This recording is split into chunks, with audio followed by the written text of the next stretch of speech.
does she come to the top. Mamo calls the family together. Mother, father, Bernard, Tress, even Patrick, who has only recently begun to speak himself. "Don't treat her differently," Mamo tells them. "Talk to her the way you did before she was sick.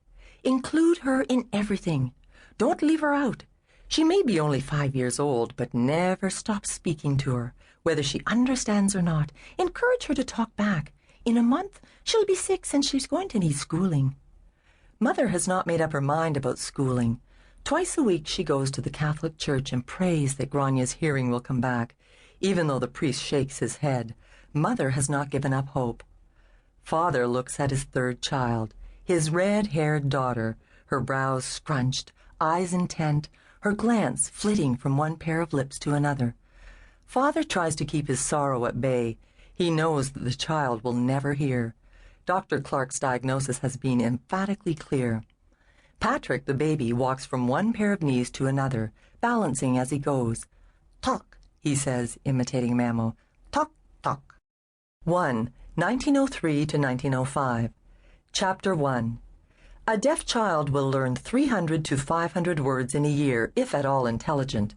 First, the child is taught the sounds, and then how to combine them. Lecture, the Toronto Fair. Deseronto, Ontario. "Go to my room." Mamo is pointing to the floor above. "Bring the package on my bureau." Grania watches her grandmother's lips. She understands, pushes aside the heavy tapestry curtain that keeps the draft from blowing up the stairs, and runs up to the landing. She pauses long enough to glance through the only window in the house that is shaped like a porthole, even though it's at the back of the house and looks over land, not water. She peers down into the backyard, sees the leaning fence, the paddock, and over to the right, the drive sheds behind Father's hotel. Far to the left, over the top of the houses on Mill Street, she can see a rectangle of field that stretches in the opposite direction, towards the western edge of town. A forked tree casts a long double shadow that has begun its corner-to-corner afternoon slide across the field. Remembering her errand, Grania pulls back, runs to Mamo's room, finds the package tied up in a square of blue cloth, and carries it, wrapped, to the parlor. Mamo pulls a low chair over beside her rocker. Her rocker moves with her, out to the veranda, back to the parlor, out to the veranda again. "Sit here," her lips say. Grania watches. Her fingers have already probed the package on the way down the stairs, and she knows it's a book. At a nod from Mamo, she unties the knot and folds back the cloth. The first thing she sees on the cover is a word picture. The word is made of yellow rope and twines its way across the deck of a ship where a bearded captain steers and a barefoot boy sits on a rough bench beside him. The boy is reading a book that is identical to the one in Grania's hands. It has the same cover.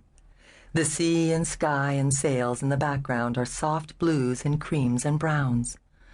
Grania knows the rope letters because, after the scarlet fever, she relearned the alphabet with Mamo. The yellow letters curve and twist in a 6-letter shape. "Sunday," Mamo says. "The title of the book is Sunday, but you may keep the book in your room and look at it any time you want. Every day we'll choose a page and you will learn the words under the picture. Yes?" Eyebrows up, a question. The book is for her. This she understands. "Yes." Her fingers roam the cover, but she has to be still or she will give Mamo the fidgets. "There are many words in the book," Mamo says. "So many words." She taps her fingers against the cover. "Someday you will know them all," she mutters to herself. If you can say a word, you can use it, not knowing how much Grania has understood. "We will do this word by word until your parents make up their minds to do something about your schooling. You've already lost 1 year and a valuable part of another." Mamo's finger points at the book and her eyes give the go-ahead flicker. Grania opens the stiff cover and turns the blank sheet that follows. The word Sunday is on the inside too, but this time its letters are dark and made of twigs instead of yellow rope. The page that follows the twigs is in color.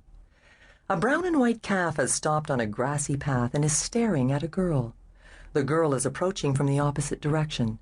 She seems to be the same size and age as Grania. She might be 7 or 8. Only the back of her can be seen. Blue dress, black stockings, black shoes. Her hat, daisies tumbling from the crown, droops from one hand. A doll wearing a red dress dangles limply from the other. The doll's hair is as red as Grania's. No one in the picture is moving. The calf looks too startled to lift a hoof. Grania points to 2 words beneath the picture and looks at Mamo's mouth. "Both afraid," Mamo reads. The first sound erupts from Grania's lips. "Bo," she says. "Bo." Mamo makes the th shape with her tongue. Bo, th. Grania tries over and over, watching Mamo's lips. Th is not so easy. She already knows afraid. Afraid is what she is every night in the dark. "Practice," Mamo tells her. She lifts herself out of the rocker, leaving behind the scent of Canada Bouquet, the perfume she chose because of its name, and because she chose this country, and because of the stench of the ship she left behind many years ago, and because Mr. Eaton sends the perfume from his mail-order catalog in tiny bottles that cost 41 cents. The air flutters like a rag as she walks away. Grania breathes deeply, inhaling the scent. She sniffs the closed book and squeezes it to her as if it might get away. Both and afraid roll together, thick and half new on her tongue. She runs upstairs to the room she shares with her older sister. Tress is stretched out reading her own book, The Fairies. Sometimes Mamo and Tress read aloud to each other after Tress walks home from school. Grania watches their lips, but she doesn't know the stories. "Hey," Grania says to Tress. She points to the words beneath the picture. "Say in my ear." Tress's glance takes in the new book. She knows it is a gift from Mamo. "What's the use?" she says. "You won't hear." She shakes her head no. "Shout," says Grania. "You still won't hear." "Shout in my ear." She narrows her voice so that Tress will understand that she is not going to go away. She turns her head to the side and feels Tress's cupped hands and 2 explosive puffs of air. Tress listens as Grania practices. "Both afraid, both afraid, both afraid." "Pretty good," her mouth says. She shrugs and goes back to the fairies. Supper, like all meals, is eaten at the big oval table, the family-only table, in the private corner of the hotel dining room next door. All through the meal, Grania thinks of the brown and white calf and the girl in the blue dress. She sees them in her head when she walks along Main Street with Mamo in the early evening, and when she lies in her bed later, eyes open in the dark. "Both afraid," her voice says softly. She doesn't want Tress across the room to hear. A breeze wisps through the window sash above her sister's bed. Tress's window faces the slope of roof that tilts toward the upper balcony of the hotel. From up here, house and hotel appear to be joined, though they are not. There is a roofed open passageway between. A second bedroom window looks over Main Street and the Bay of Quinte, a large bay that slips in from the Great Lake Ontario, which is part of the border between Canada and the United States. A single maple tree grows up past this front window of the girls' room. Almost every family activity takes place on that short stretch of road that is the main street of town. To the east, not far past Naylor's Theatre, Main Street ends where land meets bay. The western end of Main, where Grania lives, tips up to join the old York Road, now Dundas Street, which leads west through Mohawk Indian lands and on to the city of Belleville, 20 miles farther along the bay. To the east, the same road passes through the northern part of town and leads to Napanee, Kingston, and the St. Lawrence River. Much of the town of Deseronto lies below this road on the edge of the bay. The town is like an overgrown village, really, but the Rathbun Industries have been here for years and have made it a company town that boasts a railway and steamers and numerous enterprises sprawled along the waterfront.